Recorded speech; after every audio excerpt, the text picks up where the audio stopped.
My name is Dr. Raoul McLaughlin, and my subject is the ancient economy, including trade beyond the Roman frontiers. I have published several books on this subject.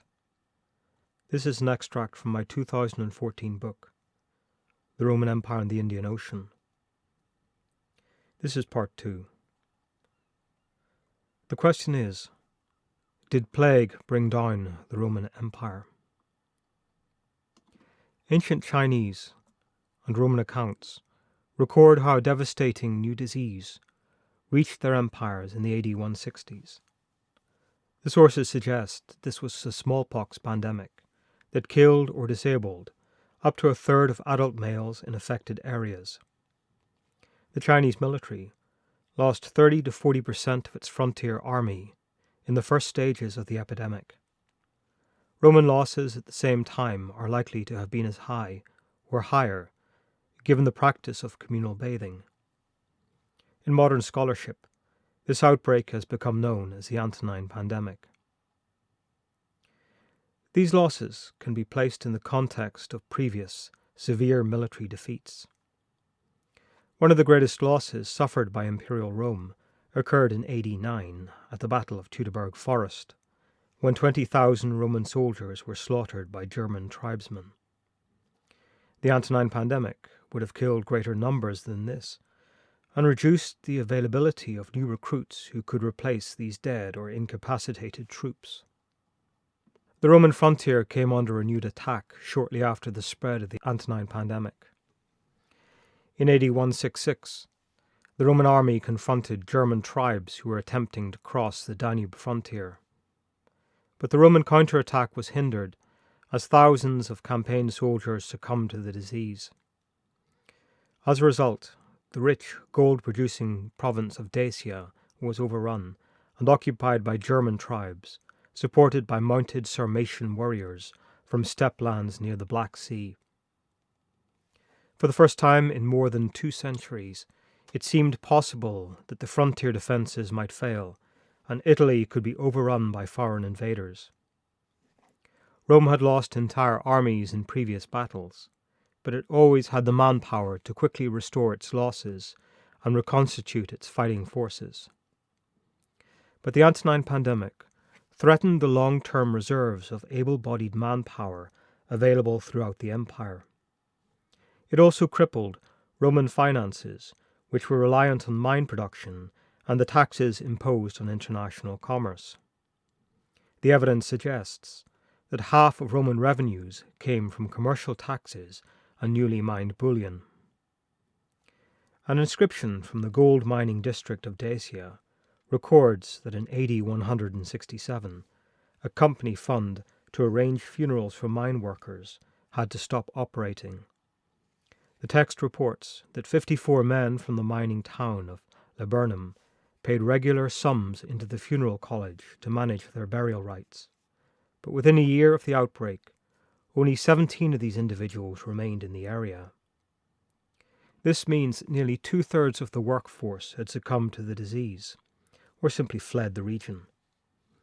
The funeral association could not sustain its costs, and closed its business after posting an inscription to memorialize its actions. The mines were probably evacuated the following year when German tribes overran Dacia and plundered neighbouring Pannonia. Evidence suggests that the disease affected mining activities across the empire, and a series of dated lead ingots from mines in Roman Britain ends in AD 169. The Greenland ice pollution record preserves evidence for the amount of atmospheric pollution caused by Roman mining. The record confirms that ore smelting and new metal production in this period dropped sharply to pre-imperial levels.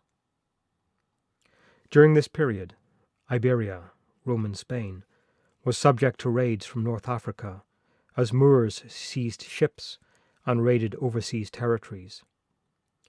Archaeology suggests that large-scale work at silver mines in southwest Iberia stopped during this decade. Excavations at Corta Lago, one of the largest mining settlements in Roman Spain, reveal a steep decline in the use of Samian ware during the 160s AD. Later pottery types do not appear in comparable quantities, suggesting that a serious and permanent decline in activity occurred at the site. The evidence from Roman Egypt also indicates a serious decline in the quantity of precious metal available to Roman government. During the imperial period, Egypt had its own currency, which consisted of large tetradrachma coins minted by imperial authorities in Alexandria. Tetradrachmas contained up to 18% silver, 2.3 grams, which was almost the same quantity of silver contained in a denarius, and gave the two coins a similar monetary value. But Egyptian currency was affected when diminishing silver supplies were diverted to other projects.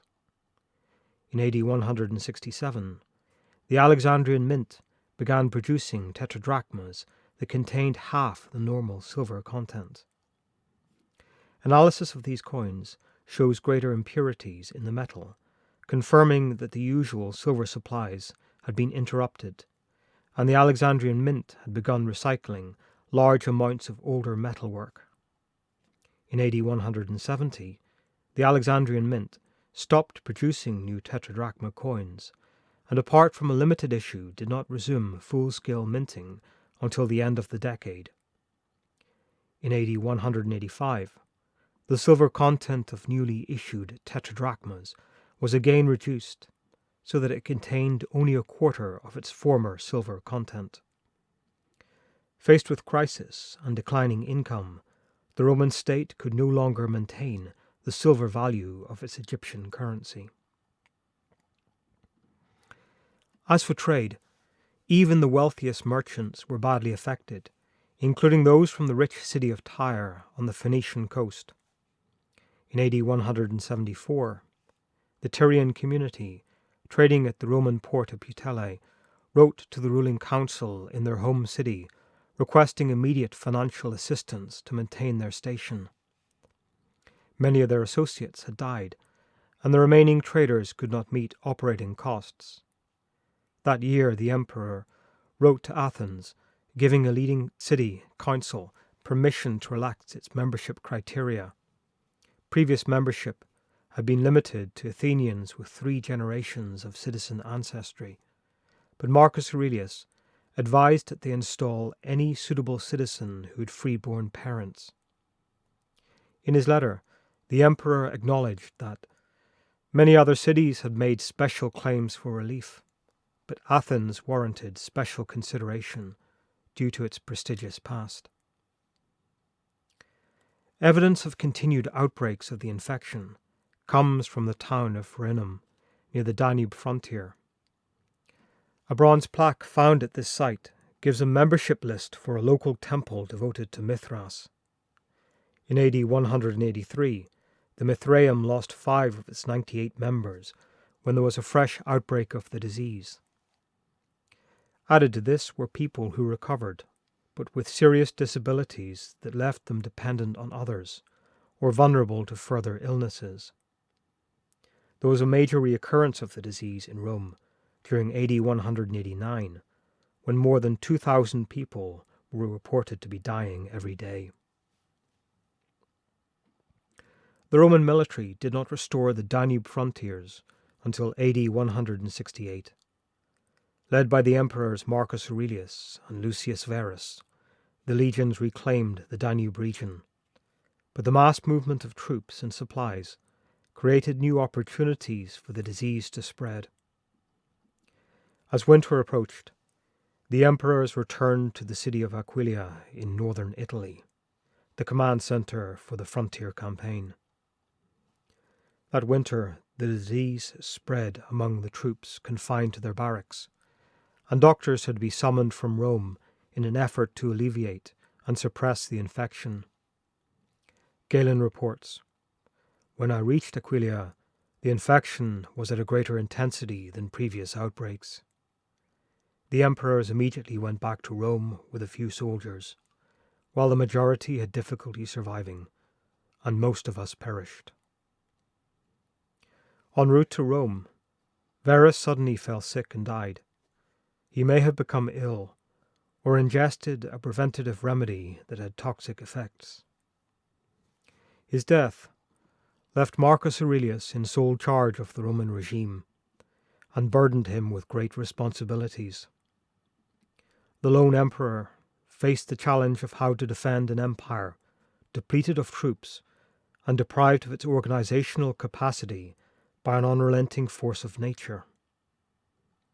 Marcus Aurelius became famous for his personal writings on Stoic philosophy, the Meditations, written during this period of crisis, and exploring concepts of duty in response to extreme adversity. Mainstream pagan religion expected divine favor to be granted in the physical world by material rewards, so it struggled to explain the extreme and indiscriminate mass suffering. By contrast, Christianity had an explanation for the new horrors of disease, turmoil, and war. The Christian theologian Cyprian explained, "The world is sentenced to death, for it is the law of God that everything that is born dies, everything grows old, everything grows weak, and everything declines." He wrote about the scarred and exhausted mountains, the worked-out mines that provide fewer sources of silver and gold, with meager seams that diminish every day. As foretold in Revelations, the end of days was approaching, and Christians could expect solace and reward in the afterlife. The Roman army endured severe losses during further outbreaks of the Antonine disease. Eutropius describes this period when he writes that whole armies were lost after the Parthian victory because a devastating disease affected the greater part of the Roman population, and all the troops in Rome, Italy, and the provinces succumbed to the sickness. Most of the population contracted the disease, and those who recovered took weeks to return to health. Jerome sums up the overall effect of the pandemic when he reports, "There was such a sickness throughout the whole world that the Roman army was reduced almost to extinction." These new outbreaks paralyzed the Roman military, and in AD 170 a Carpathian tribe invaded the Balkan provinces and raided south into central Greece. The northern frontiers collapsed as a coalition of German tribes led by the Marcomanni crossed the Danube, overran Pannonia, and surged south towards the Italian peninsula. There were fears that Italy would be overrun, and according to the Historia Augusta, the emperor declared that the Marcomannic War was a conflict that surpassed any war in human memory. Marcus Aurelius waged this war with valor and success, at a time when many thousands of civilians and soldiers had succumbed to a terrible disease. Roman state income declined sharply as mine production failed, along with revenues collected from taxing international commerce. Many regions probably struggled to meet their revenue targets, as large parts of their population succumbed to the disease or fled as refugees from their home territories. The Historia Augusta reports that, with the treasury empty, Marcus Aurelius did not have the funds required for the soldiers, and he did not wish to inflict new impositions on the provincials or senate. The emperor therefore took over one of the main plazas in Rome, known as Trajan's Forum. For 2 months, imperial agents set up stalls and staged continuous public auctions to sell all of the most costly palace furnishings. The auctioned items included crystal goblets, gold-adorned silken dresses belonging to the empress, and numerous gemstones, including items from a collection assembled by Hadrian. The emperor promised buyers that they could return the items for a full refund once victory was achieved and imperial wealth was restored. The sale of these heirloom imperial treasures generated wealth for the state, and it was reported such a store of gold was gathered that the emperor could conduct the remainder of the war in full accordance with his plans. The emperor instituted unprecedented measures to reconstitute the Roman army. During this period, all available manpower was recruited into the military, using measures that had not been necessary since the Punic Wars of the Roman Republic. Previously, soldiers were not permitted to marry during military service, and any children from unofficial partnerships were not eligible for citizenship entry into the legions. An inscription from Egypt, dated to AD 168, reveals that this measure was rescinded to fast-track the sons of serving soldiers into legionary units. The Historia Augusta reports that the Roman army also trained slaves for military service and called them volunteers. Gladiators were outfitted with military armor, and even the bandits of Dalmatia were recruited as soldiers. Further recruits came from a force of patrol guards in Asia Minor, and it is recorded that payment was even given to German tribes to fight as auxiliaries against their own countrymen. Orosius reports that military levies were also imposed on the population of Dacia, but it took 3 years of selection to raise sufficient forces to stage a successful counter-offensive against the Germans. The manpower shortage forced the emperor to adopt a risky new policy towards the German tribes. Marcus Aurelius granted land to German allies who were permitted to settle within the empire as a reward for their military services. The pandemic had left large tracts of cultivated land deserted, and this new policy offered the empire a means to restore agricultural productivity and military manpower. Many of the frontier provinces were included in the scheme, but the emperor made Italy exempt from foreign settlement after a group of Germans who were granted lands in northern Italy revolted and seized the city of Ravenna. Marcus Aurelius spent the remainder of his reign fighting on the frontiers to preserve the endangered empire. But in AD 180, he finally contracted the disease on campaign and became gravely ill. Knowing that he would not recover, he asked his colleagues, "Why do you weep for me? Instead, think about the pestilence and death which we all must share."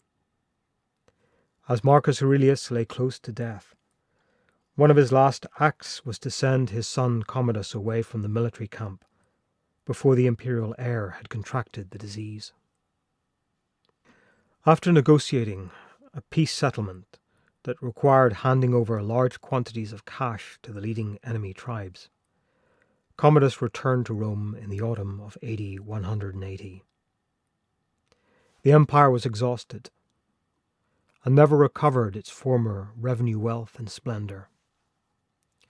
Rome's abundant population was devastated by the lingering effects of the disease, and agricultural prosperity was severely reduced.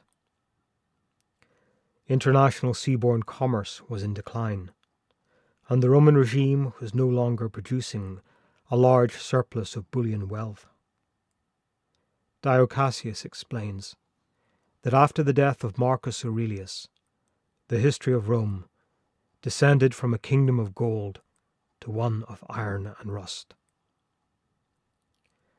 The golden age of the Roman Empire was over, and as long-term revenues faltered, imperial politics were increasingly decided by military contentions in a world of failing grandeur. For further information, please see The Roman Empire and the Indian Ocean, 2014, and The Roman Empire and the Silk Routes, 2016. Follow the link below. Thank you.